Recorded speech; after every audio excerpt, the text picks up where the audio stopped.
Hey guys, Jano Zero, how you doing? I hope all is well out there in YouTube land. Okay, emergency bags. I've had a couple of people ask me to show them my rendition of a bug out bag, or for us it's a get home bag, because I don't have any plans to bug out. The emergency kit that I carry is designed to get us home.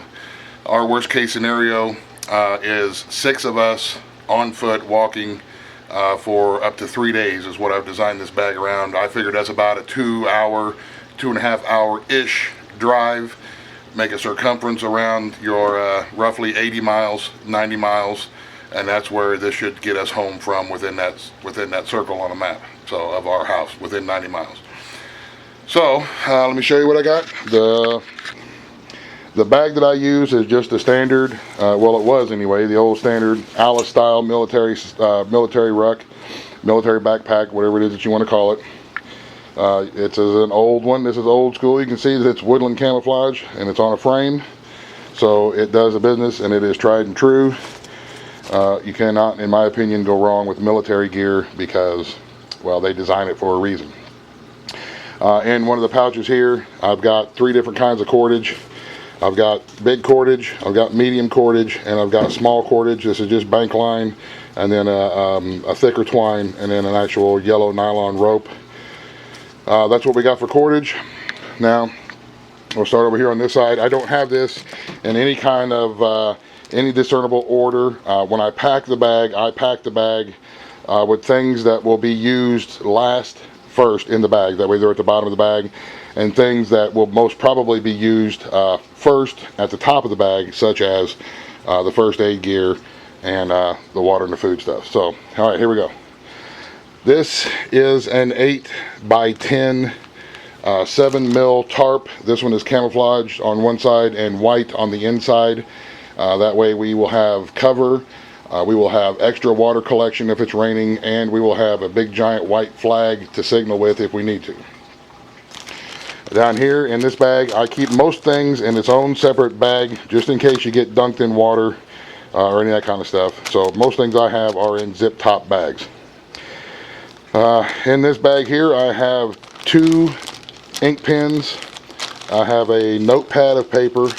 I have a civilian version of a wilderness survival manual, and I have the good old tried and true FM 21-76 Infantryman Survival Manual.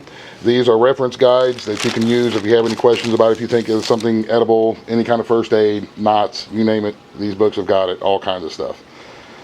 Then I have my my first aid kit. I'm not going to tear it all apart because it is pretty intense as far as first aid goes. It has got lots and lots and lots of stuff in there, crammed in there. If you want me to, I can do an entire separate video about it if you want me to, but if not, then just use your own well thought out, well planned out first aid kit. First aid is very important in my opinion. Down here, we've got various bottles. This little bottle here has got alcohol in it. This is some hand sanitizer cream. This is iodine, and this is bleach. These little bottles, these little containers, and again, they're in their own separate bag. That way, if there's any leaks going on, it's not going to contaminate anything else. Another little first aid style kit. It's got a distress flag, a rescue breather. So if you're doing mouth to mouth on somebody, you're not actually making contact. A little road flare and some plastic gloves and so on and so forth. This is what we have. This is for our water. This is a life straw. This will filter up to 250 gallons according to the instructions. And then this is the mini Sawyer water purification system that Live for Wild, awesome dude, sent to me. Thank you very much. This will filter up to 100,000 gallons of water according to the manual and the instructions. We have, this is a 1 quart aluminum, what is that, container, little water bottle. And then on the side here, we've got a couple of packs of drink mixes, and then we've got just some loose Gatorade mix that is rubber banded to the water bottle. 1, so that we know where it is and what it is, and 2, rubber bands coming awful handy, and I have them in every one of my kits, and this is just a good use for this while it's riding in the kit to hold the drink mixes on there. That way you can make sure you get electrolytes, and you can make sure that you get stuff that you need when you're sweating, when you're out and about. Now food, I have 12 of these whey protein bars. These are they have chocolate, peanut butter flavoring and stuff like that in them so that they taste decent, but it's pretty much a protein bar to keep you going. This bag here, I have just mixed dehydrated fruits and sunflower seeds. We have apples and bananas and pineapple slices and pears and sunflower seeds, just to give you a kick, a little boost, and something that tastes good while you're, if you're out and about, while you're trying to get back. At least you will have some caloric intake, some fruits and good stuff that goes along with that, and some protein. So, okay, next I have 2 of your standard Boy Scout, aka military style mess kits. They come with this little pan in the handle. They come with this extra little bowl, and then they come with this little billy can, this little cooking pot.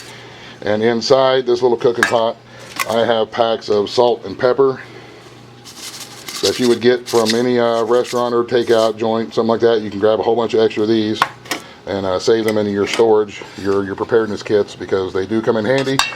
One, surviving, if you are depending on this stuff to eat, okay, survival sucks. It really sucks bad.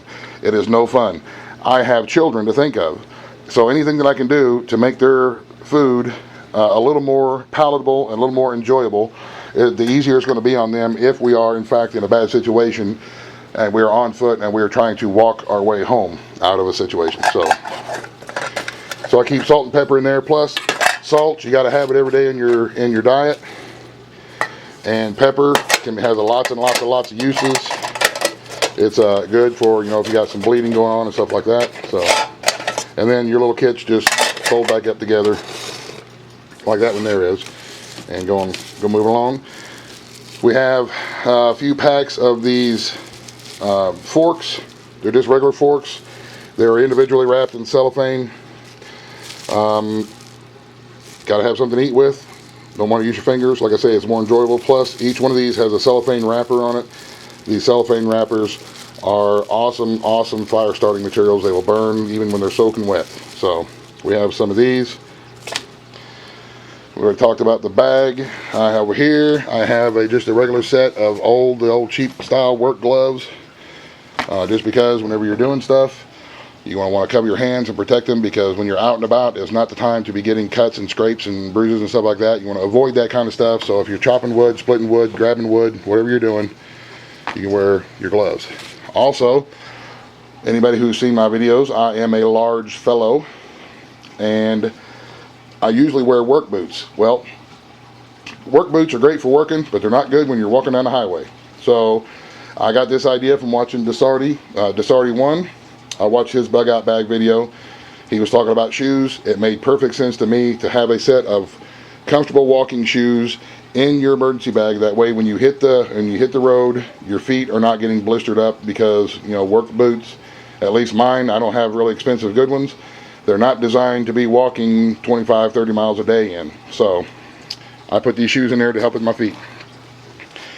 Here we've got just a few regular glow sticks, the kind that you crack and break and they glow for a little bit extra light. This is our fire starter kit. We've got lighters, ferro rods, magnesium rods, cotton balls, and then this here is a tube of Vaseline or petroleum jelly. So you can soak your cotton ball and your petroleum jelly and assist in fire starting. Back there, that bag there just got miscellaneous fishing gear. Hooks, sinkers, fishing line, an extra knife. Just, basic fishing gear. A couple of them little jigs and plastic worms and stuff like that to try to have some way to procure food when you're out there. Here I have my little Silverfire Scout stove. This is we use it around here a lot. You've seen it in other videos. My folding camp stove, I put that in there along with wood pellets for fuel, just because if you're in the middle of the winter time, or you're in a heavy spring downpour, summer downpour, everything around you is wet, you still need to boil water, or you want to, you've got something that you can cook, whatever. This stuff here, you can burn this as fuel, wood chip or wood pellets, and I figured that there is 3 cooks in here, 3 15-minute cooks, which is enough to boil a gallon of water, because I did it in another video, so go check out that video. Here we have a military compass and the case that goes with it. Yeah, there's all kind of compasses out there, but if you are depending and actually needing this for this emergency kit, I would not screw around with a compass like what's on the end of this. Not saying that this one is bad, this will give you general direction, but if you need something to be a little more precise, then this is the way to go. Now, speaking of this, this is a 5-in-1 emergency whistle. I left it in the package so that we can see exactly what they're talking about. It's got, waterproof matches, a little compass on there, a little mirror on the inside of the lid up here. It's got the whistle, and on the side of it here, it's got a little bit of a flint fire steel on the side of it that you can use with a knife. So I left it in the package just to make sure that I can remember everything that this thing does. This here is 1/16 inch aluminum aviation cable, making excellent snares. And the inside is wrapped with tape here. On the inside of the tape, I have 2 of the cable clamps for making traps and snares. That's what I keep this for. This is, I believe, 25 feet, which will make quite a few snares. Of course, a roll of electrical tape, because it is hillbilly stitches, as I like to call it, but tape is always good. It always comes in handy, and it's always used for tape, so I keep a roll of it in there. Back there, I've got a fillet knife and a skinning knife. These are one that I got from the North American Hunting Club when I joined. This is like a 2-in-1 knife that was a free gift when I joined. Here I've got a saw. Let me try to get this thing open. The handheld saw that my buddy Carl Yaney gave to me. Thank you, Carl. This thing is awesome. So, and it is a Bahco Laplander saw. You can see this right there. That's what it is. Very good saw. This is a tweezer / little multi-tool thing that I got when I bought my Rapala fillet knife, a little fishing tool, and it came with this thing that you can hang around your neck. I don't hang around my neck. I figured I would use this as tourniquet material if I needed to, because it's just about big enough to go around one of my legs as well. And it's never a bad thing to have a little extra tools with you. And then we have an extra whistle, extra needle nose pliers. This flashlight is an emergency flashlight. It's one of the ones that you shake, and the friction charges the battery for you, and it's an LED light. And you can see that when the battery runs down, you can just turn it off, shake it up, and get your battery going. That way you don't have to worry about batteries going dead on you. This here is just another separate, very lightweight mesh bag. That way if you come across something, or you catch something in your traps that's a large animal, and you need some way, more comfortable way to transport it, or different containers of water or something like that that you come across, you have another bag that will that you can just roll up and keep in your emergency kit, or you can use it to carry something else with if you find the need for it. So there you go. That's the stuff that I carry in my emergency kit. Like I said, I'm not some expert survival dude. This is just the things that I think about whenever I'm thinking about worst case scenario with me and my kids. If we're out somewhere, something happens to the truck, something happens to the world or whatever, and we're on foot trying to get our way home. So, because I don't have a cell phone. So there you go. Like I said, if you want to see one on the first aid kit, I will, but it's no different than any well thought out first aid kit out there. So that's where I get a lot of my ideas from. I would just do a search on YouTube on look at other people's first aid kits, but I guess I can throw mine in the mix too. So, all right guys, I'll give you one last glance. The tarp, reference materials, water, food, container, cooking, cordage,